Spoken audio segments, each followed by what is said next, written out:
आप देख रहे हैं न्यूज लीडर्स, सच है तो खबर है।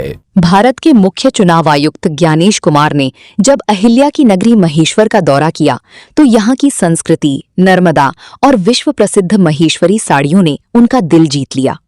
जी हां, रविवार को मुख्य चुनाव आयुक्त ज्ञानेश कुमार अपनी पत्नी के साथ महेश्वर पहुंचे। उन्होंने मां नर्मदा की पूजा अर्चना की, नौका विहार किया और मध्य धारा में स्थित बाणेश्वर मंदिर में दर्शन किए।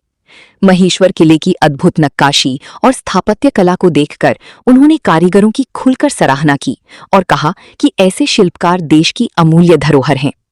इसके बाद उन्होंने रेवा सोसाइटी पहुंचकर महेश्वरी साड़ियों की बुनाई को करीब से देखा, बुनकरों से बातचीत की और उनकी मेहनत की प्रशंसा करते हुए स्वयं साड़ियां भी खरीदी।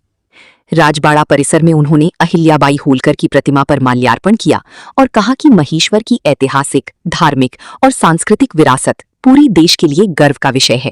एक नगरी महेश्वर में मां नर्मदा, भगवान बाणेश्वर का आशीर्वाद लेते हुए हमने देवी अहिल्या को माल्यार्पण करने का सौभाग्य भी प्राप्त किया और उनके महल को देखने का भी सौभाग्य प्राप्त किया। नौका विहार भी किया आपने? नौका विहार भी नर्मदा में रहा और भारतीय संस्कृति की इन धरोहरों को देखकर अभिमान भी होता है और बहुत अच्छा भी लगता है। सर, तो भारतीय संस्कृति में जो साड़ी बनाने की परंपरा है या कपड़ा बुनने की परंपरा है, आदिकाल से चली आ रही है और उस परंपरा को साक्षात रूप से हम लोगों ने देखा कि किस तरह से हाथ से उसको बुनते हैं और कितने सुंदर सुंदर कपड़े आते हैं और खास तौर से साड़ियां। और इसीलिए जैसे कि मैंने आपको बताया, एक साड़ी हम अभी खरीद ली। अहिल्या किले की नक्काशियां देखकर तो अचरज होता है कि उस समय, उस काल में किस तरीके से पत्थर पर इतनी सुंदर नक्काशी होती है। सारे कारीगरों को हम नमन करते हैं और पूरे देश को इन कारीगरों पर नाज है।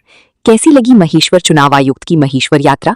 अपनी राय कमेंट करें और ऐसी ही अपडेट के लिए चैनल को सब्सक्राइब करें।